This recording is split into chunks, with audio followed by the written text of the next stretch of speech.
హల్లెలూయా. 2వ దినవృత్తాంతములు 26వ అధ్యాయము 3వ వచనం చూసినట్లయితే, ఉజ్జయ ఏలను ఆరంభించినప్పుడు 14 వాడై యెరూషలేములో 52 సంవత్సరములు ఏలెను. ఇక్కడ ఎవరున్నారంటే ఉజ్జయ రాజు గురించి రాయబడి ఉంది. ఎవరు చెప్పండి? ఉజ్జయ రాజు. ఆయన 16 సంవత్సరాలకే ఏమయ్యాడు? రాజుగా ఆయన అధికారం పొందుకున్నాడంట. అంత చిన్న వయసులో 16 సంవత్సరాలకే ఉజ్జయ రాజుగా ఉన్నాడంట. ఆయన ఇంకెన్ని సంవత్సరాలు పరిపాలించాడు? 52 సంవత్సరములు కదా, 52 సంవత్సరాలు పరిపాలించాడంట, రాజ్యాన్ని పరిపాలించి ఉన్నాడంట. మరి ఇక్కడ మనం అధికారాన్ని ఎన్నుకుంటే ఎన్ని సంవత్సరాలు ఎన్నుకుంటాము? 5 సంవత్సరాల వరకే కాల పరిమితి కదా. తర్వాత ఇంకొక సీఎం వస్తాడు, ఇంకొక ఎమ్మెల్యే వస్తాడు, అంటే మారుతూ ఉంటారు కదా. కానీ ఈ ఉజ్జయ 52 సంవత్సరాలు ఏలుబడి చేశాడు రాజ్యాన్ని. హల్లెలూయా. ఎన్ని సంవత్సరాలు?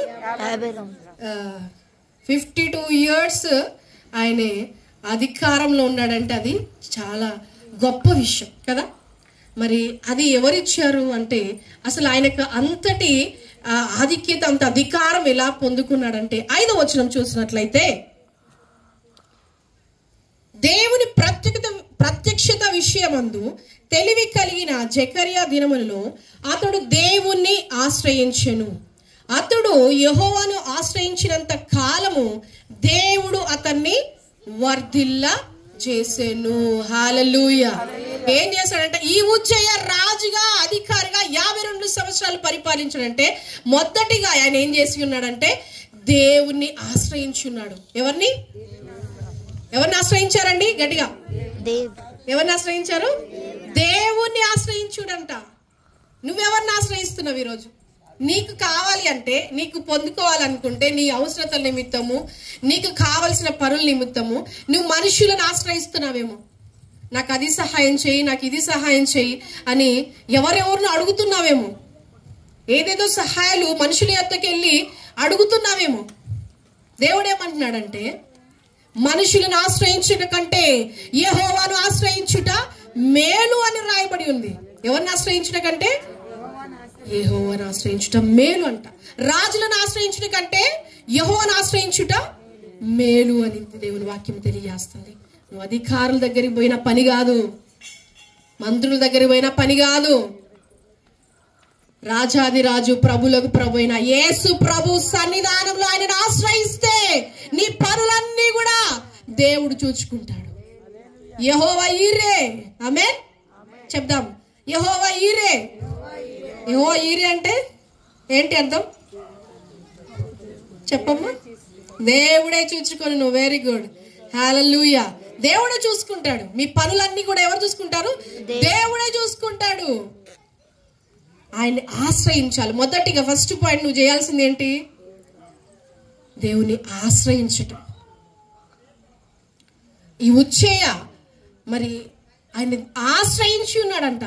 దేవుని ఆశ్రయించి ఆయన ఆశ్రయించినంత కాలము, చూడండి వినండి, ఆశ్రయించినంత కాలము, వెళ్తున్నంత కాలము దేవుడు అతన్ని వర్ధిల్ల చేశాడంట. ఏం చేశాడు? వర్ధిల్ల చేశాడు. హల్లెలూయా. ఈ రోజు నీవు దేవుని మందిరానికి వస్తే, చాలా మంది మందిరానికి వెళ్తే మాకేమొస్తుంది?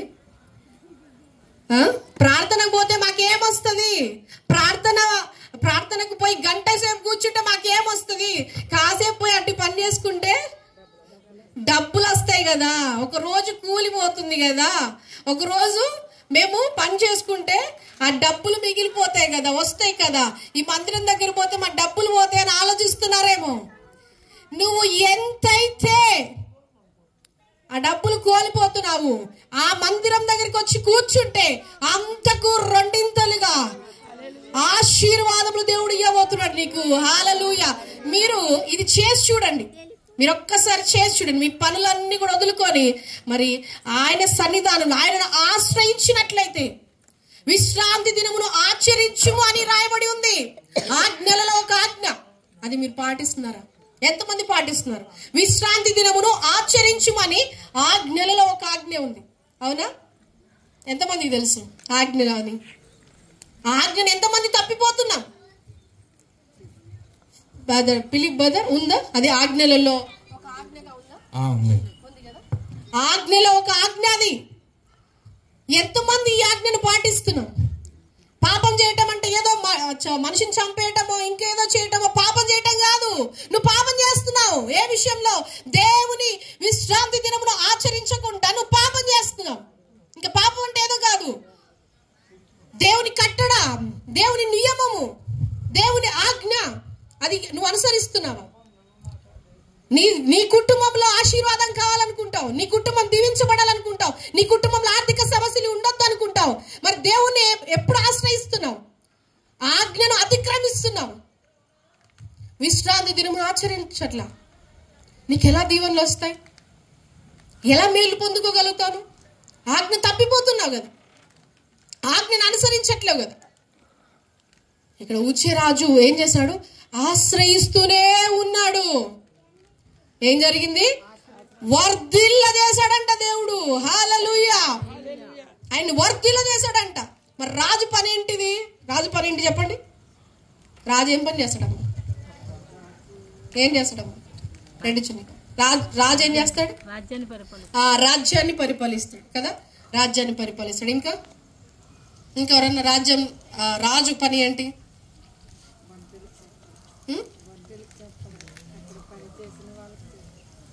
ఇంకెవరన్నా మీరు చెప్తారా? రాజు ఏం చేస్తాడు అమ్మా? రాజు ఏం చేస్తాడు చెప్పాలా? న్యాయం చేస్తాడు. రాజు రాజ్య పరిపాలన న్యాయం చేస్తాడు. ఇంకా నాకు దగ్గరగా ఇంకేం చేస్తాడు చెప్పాలి? రాజు శత్రువులు దాడి చేసినప్పుడు యుద్ధానికి సైన్యాన్ని పంపిస్తాడా లేదా?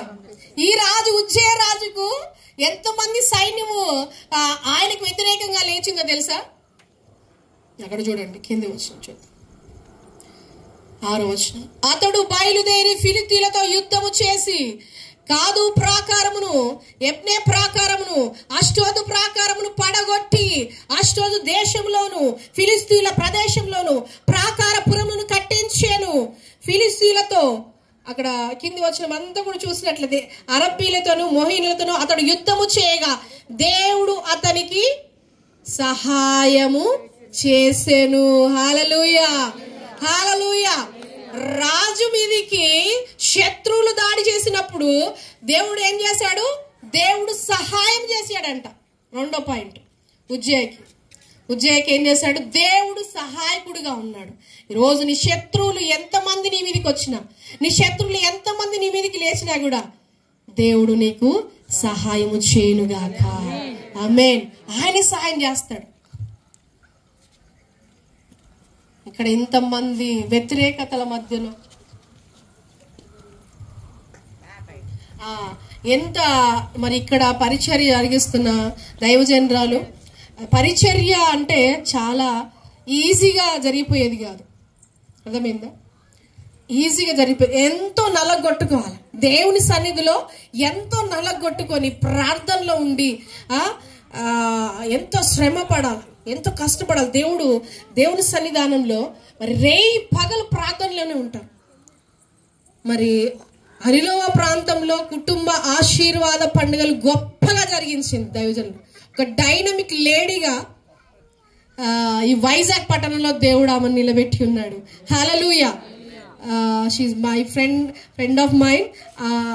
చాలా సంతోషంగా వస్తుంది. నా స్నేహితురాలని ఈ విధంగా ఇక్కడ బలంగా వాడబడుతున్న దాన్ని బట్టి నాకు చాలా సంతోషంగా అనిపించింది. నిన్నటి మీటింగ్ మీరు ఎంతమంది వచ్చారో నాకు తెలియదమ్మా. అసలు అద్భుతంగా జరిగింది కదా, వచ్చిన వాళ్ళు చూసుంటారు. అసలు ఎంత చక్కగా జరిగింది. పెద్ద పెద్ద అనుభవస్తులైన వారు కూడా చేయలేరు అంత చక్కగా నీట్గా జరిగిపోయింది కార్యక్రమం అంతా కూడా.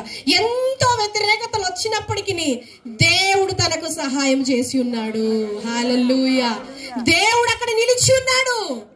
దేవుడు సహాయకారిగా రాలేదనుకుంటున్నారా వ్యతిరేకతలు? ఒక మీటింగ్ పెట్టాలంటే ఎన్ని వస్తాయి తెలుసా? మామూలు కష్టం కాదు. నాకు తెలుసు. నాకు నల్గొండ పట్టణంలో కూడా నాకు 2 సంఘాలు ఉన్నాయి. నేను సభలు మీటింగ్లు పెట్టేటప్పుడు ఎన్ని వ్యతిరేకతలు ఎలా ఉంటాయో మాకు తెలుసు. ఆ పోరాటం, నేను కూడా పాస్టర్ని, నల్గొండ పట్టణంలో పాస్టర్ని, నాకు 2 సంఘాలు ఉన్నాయి. అక్కడ మీటింగ్స్ మేము చేస్తున్నప్పుడు కూడా ఆ బాధ, కష్టం, ఆ పెయిన్ అదంతా మాకు తెలుసు. చాలా కష్టపడాలి. మరి ఈ వైజాగ్ పట్టణంలో మరి ఒక స్త్రీగా ఇంత గొప్పగా వాడబడుతున్నారంటే, ఇంత గొప్ప దైవజనురాలు మీకు మీ ముందుకు ఇచ్చి ఉన్నాడు, మీ మధ్యకు నడిపించి ఉన్నాడంటే, ఈ ప్రాంతానికి నడిపించి ఉన్నాడంటే ఇక్కడి వారెంతో ధన్యులు. హల్లెలూయా. అంటే ఇట్లాంటి వారు దొరకరు తెలుసా మీకు? ఎందుకంటే ఆమె ఎంతో ప్రార్థన చేస్తుంది ఆత్మలో. మరి పరిశుద్ధాత్మ అభిషేకం కలిగిన దైవజనురాలు మీ మధ్యలో ఉండటము ఎంత ఆశీర్వాదకరం తెలుసా? మేము ఈరోజు వస్తాము, వెళ్ళిపోతాము, కానీ ఈ దైవజనురాలు ఎప్పుడు మీతో ఉంటుంది. ఎనీ టైం మీకు అవైలబుల్గా ఉంటారు. మరి అలాంటి దైవజనుల్ని మీరెంతో ప్రేమగా చూసుకునేది. అన్ని విషయాలలో, సంఘ పరిచర్య విషయాలలో మీరు సహకరించే వారిగా ఉండాలి. హల్లెలూయా. మీరు దైవజనురాలికి సహకరిస్తే దేవుడు మీ పనుల్లో సహాయము చేస్తాడు. అరే మా పనులు ఎవరు చేస్తాడమ్మా? ఈమె బాగానే చెప్తుంది, మీటింగ్ ఉందంటది, ఆ స్టేజ్ ఏమంటది, చీరలు ఏమంటది, తోడమంటది, కడగమంటది, అది చేయమంటది. అమ్మగారు బాగానే చెప్తారు, మా పనులన్నీ, ఇంట్లో పనులన్నీ అట్లా ఉన్నాయి, మేము వెళ్ళాల్సిన పనులన్నీ అలా ఉన్నాయి, మా పనులు ఎవరు చేస్తారు అని మీరు అనుకోవచ్చు. మీరు చేసేది ఆమె పని కాదు, దేవుని పని. దేవుని పని మీరు చేస్తే దేవుడు మీ పని జరిగిస్తాడు, దేవుడు మీకు సహాయం చేస్తాడు. ఆమేన్. ఎంతమంది నమ్ముతున్నారు? దేవుడు మీకు సహాయం చేస్తాడు. మీరు చేసి చూడండి. నేను చెప్తున్నాను, మొదటి పాయింట్ ఏం చెప్పాను? దేవుణ్ణి మనము ఆశ్రయించాలి. రెండోది, దేవుడు మనకు సహాయం చేస్తాడు. హల్లెలూయా. దేవుణ్ణి ఆశ్రయించటంలో ఉన్న మేలులు, ఆశీర్వాదాలను ఈరోజు మన టాపిక్. దేవుణ్ణి ఆశ్రయించడం ద్వారా ఏం మేలు కలుగుతుంది, ఏం ఆశీర్వాదాలు ఉన్నాయి? అసలు దేవుని మందిరానికి వస్తే నాకేంటి అంటారు అమ్మా? అంటారా? మీటింగ్లు పెడితే ఎలా ఉంటుందంటే, అవి కూడా చూసాం. మీటింగులు పెడితే ఆటోలలో తీసుకొని వస్తారు, ఆటోలలో కానీ ఇంకా బస్సులలో తీసుకొస్తే మాకు కిరాయిలు ఇస్తారా, నాకు డబ్బులు ఇస్తారా? దేనికి ఇవ్వాలి? నీకు వాక్యం చెప్పి నీకు ఆత్మీయాహారం అందించాలి, నీకు ప్రార్థన చేయాలి, నిన్ను దీవించాలి, నీకు డబ్బులు ఇవ్వాలా? ఎందుకు ఇవ్వాలి? దేవుడు నీతో మాట్లాడాలంటే, దేవుడు నిన్ను ఆశీర్వదించాలంటే రా, లేకపోతే లేదు. పెద్ద మీటింగ్ ఏర్పాటు చేశాం నల్గొండ ప్రాంతంలో. మేమున్న ప్లేస్లో, అంటే నేను కూడా ఒక ప్లేస్లో విలేజ్ మినిస్ట్రీ చేస్తాను. ఒక టౌన్లో ఒకటి, ఇంకో అది విలేజ్లో ఇలానే మాది అమ్మగారు అదేంటి స్లాబ్ వేశారు, నాది షెడ్ విలేజ్లో. ఆ బయట మొత్తం ఈ వరండా ఇదంతా కూడా ఓపెన్ ప్లేస్, మొత్తం గ్రౌండ్ కూడా మనదే అనమాట. అది ఓపెన్ గ్రౌండ్లో మీటింగ్ చేస్తున్నాం అనమాట.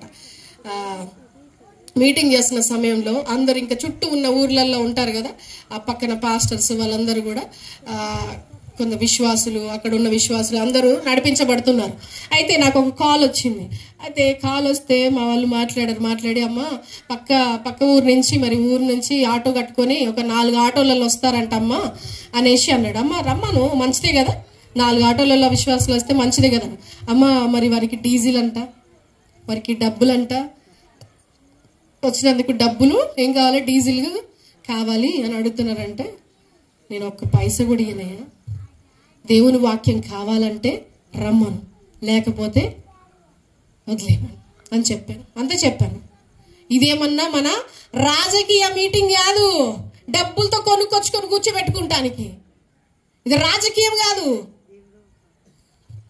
దేవుడు మాట్లాడే విలువైన మాటలు వినాలంటే నువ్వు ఎంత ధన్యత పొందుకోవాలి. ఈరోజు వింటున్నా, మీ మాటలు వింటున్నా, మీరెంతో ధన్యులై ఉన్నారు.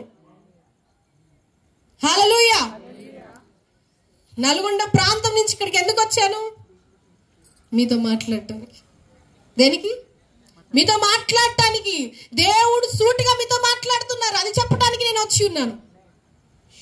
దేవుని ఆశ్రయించండి, మేలు పొందుకోండి, ఆశీర్వాదాలు పొందుకోండి. ఎలాంటి శత్రువులనైనా కూడా దేవుడు ఏం చేస్తాడు? నీ శత్రువులను మిత్రులుగా చేస్తాడు.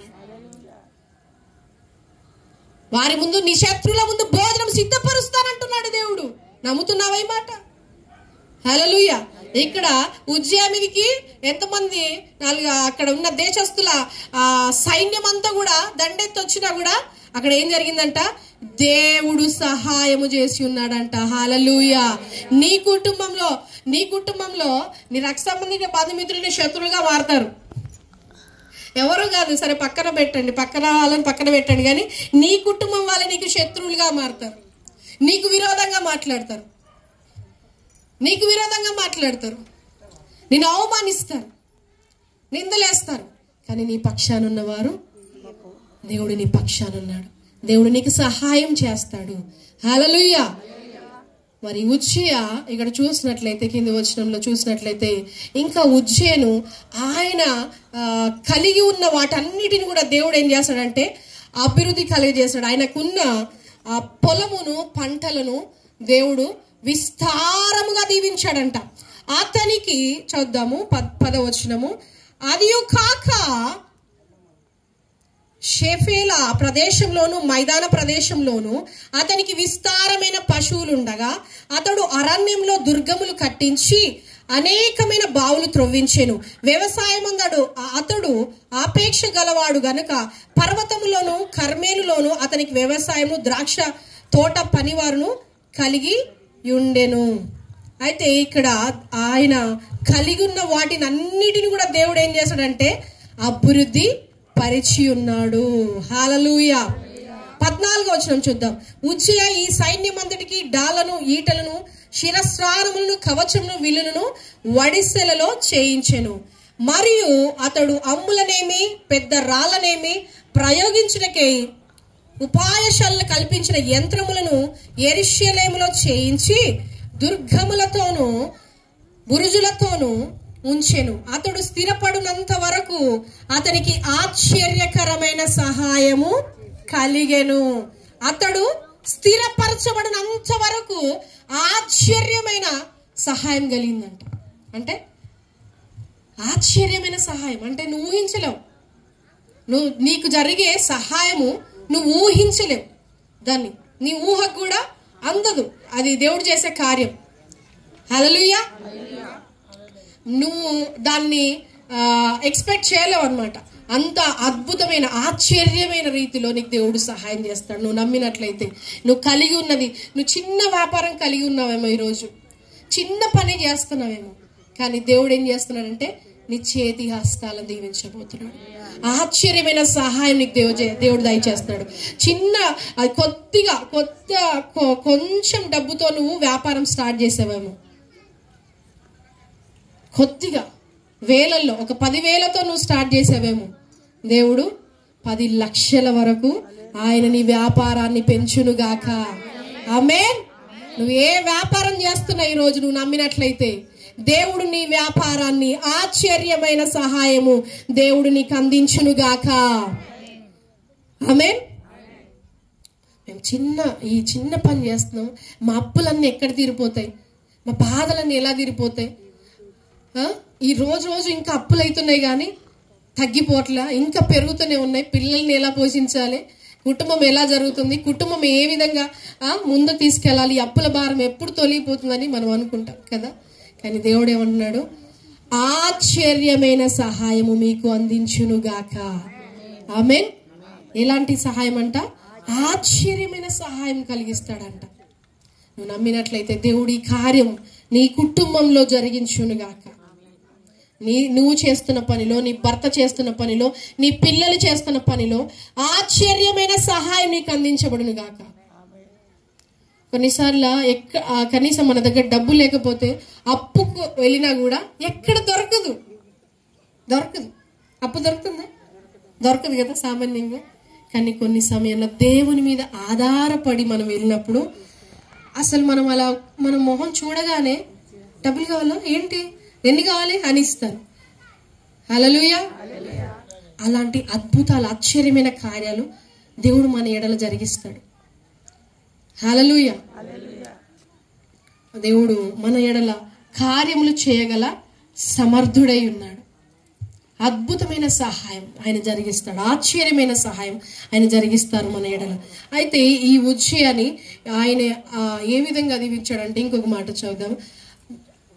ఆశ్చర్యమైన సహాయం కలిగెను గనుక అతనికి కీర్తి దూరముగా వ్యాపించెను. కీర్తి అంటే పేరు. మీ పేరు ఎక్కడో వెళ్ళిపోతుంది. ఇది కాలనీ ఏంటి? జాలరిపేట. ఓకే, జాలరిపేట. మీ పేరేంటమ్మా? ఎలిజబెత్. జాలరిపేటలో ఉన్న ఎలిజబెత్ పేరు ఇంకొక ప్రాంతంలో చెప్పుకోనేలాగా అనమాట. ఇంకెక్కడ?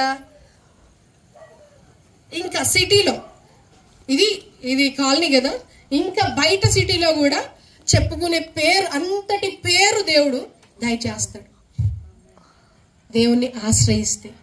దేవుణ్ణి ఆశ్రయించినప్పుడు ఆయనే పేరును, ఖ్యాతిని దేవుడు అనుగ్రహిస్తాడు. హల్లెలూయా, హల్లెలూయా. మీరేం చేస్తారండి అక్కడ? మీరు బిజినెస్ ఏంటి? మీరు ఏమైనా పని చేస్తారా? చేపల పని. ఏం పేరు మీ పేరు? యోనా చేపలు పడతారంట. ఓకే, మీరు ఇక్కడే చేస్తారా పని? సముద్రంలో చేసి ఎక్కడ అమ్ముతారు మళ్ళీ?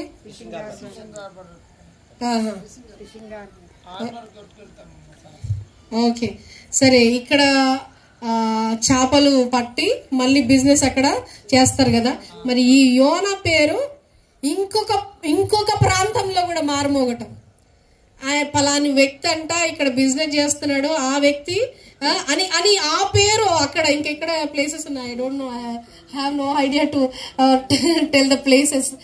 సో ఎగ్జాంపుల్ ఆఫ్ భీమిలి అనుకోండి. భీమిలిలో కూడా యోనా పేరు మోగుతుంది అనుకోండి, ఎలా ఉంటుంది? పలాని యోనా అంట. ఇది ఏంటిది? ఏం పేట? జాలరిపేటలో ఉన్న యోనా గారు భీమిలి ప్లేస్ లో కూడా మారుమోగుతుంది అనుకోండి, ఎలా ఉంటుంది మనోడి పేరు? హల్లెలూయా, హల్లెలూయా. మరి అంటే దేవుడు తలుచుకుంటే ఏదైనా చేయగలడు. ఆయన్ని ఆశ్రయిస్తే నీ పేరు ఎక్కడికో వెళ్ళిపోతుంది. హల్లెలూయా. ఎలానైనా ఆయన కార్యం చేయగలడు, ఎలానైనా నిలబెట్టగలడు. అంత పేరు దేవుడు దయచేస్తాడు, అంత ఘనత దేవుడు దయచేస్తాడు ఆయనను ఆశ్రయించినప్పుడు. హల్లెలూయా. అందుకే కీర్తనలో ఒక మాట ఉంటుంది, 14వ కీర్తన.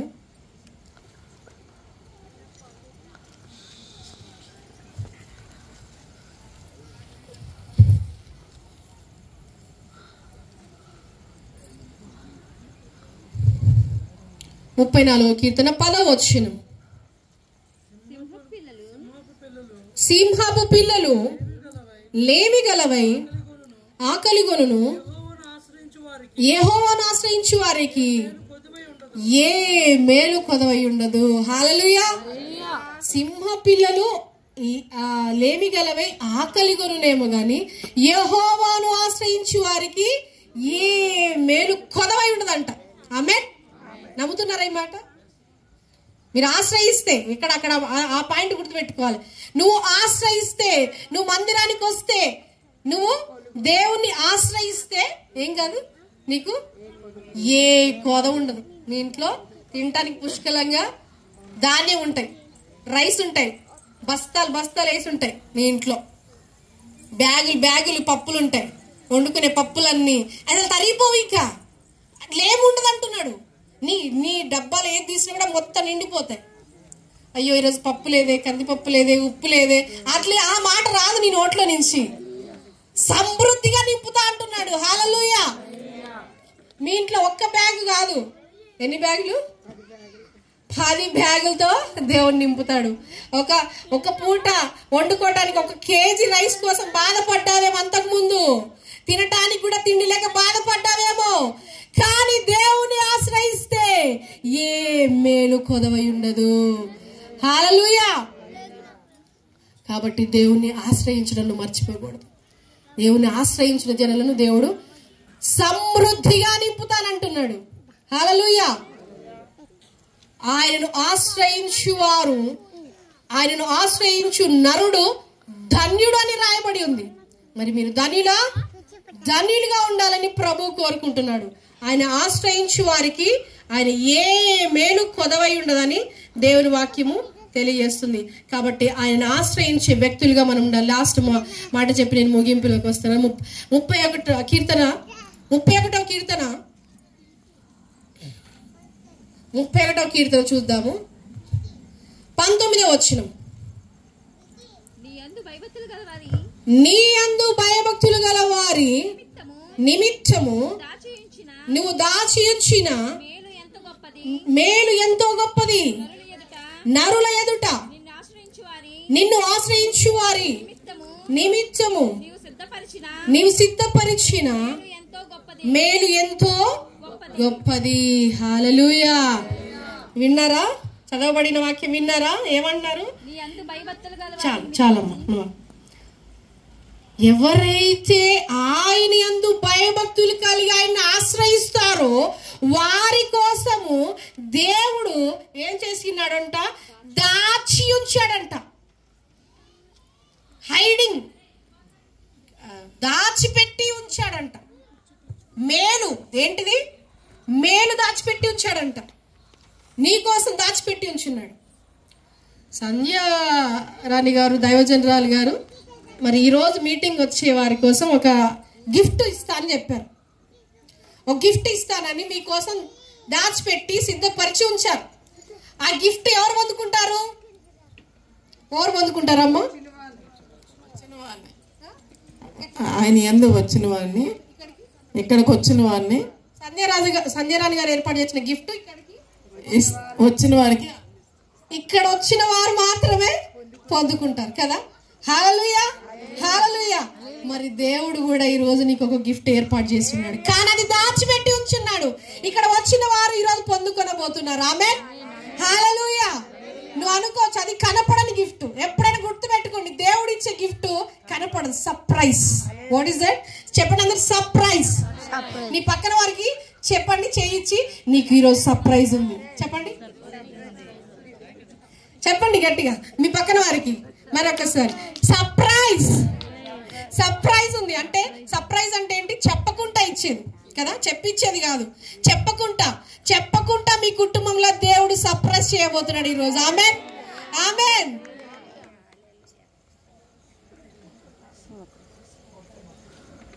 మీకు కూడా ఒక సర్ప్రైజ్ ఉంది. అమ్మగారు సర్ప్రైజ్ గా గిఫ్ట్ ఇస్తారంట, కానీ దేవుడు కూడా దాచిపెట్టిన ఆ దాచబడిన మేలు పొందుకొని వెలుదురుగాక. ఆమేన్. దేవుడు ఇచ్చే మేలు ఎప్పుడైనా కూడా కనపడదండి, కనపడదు.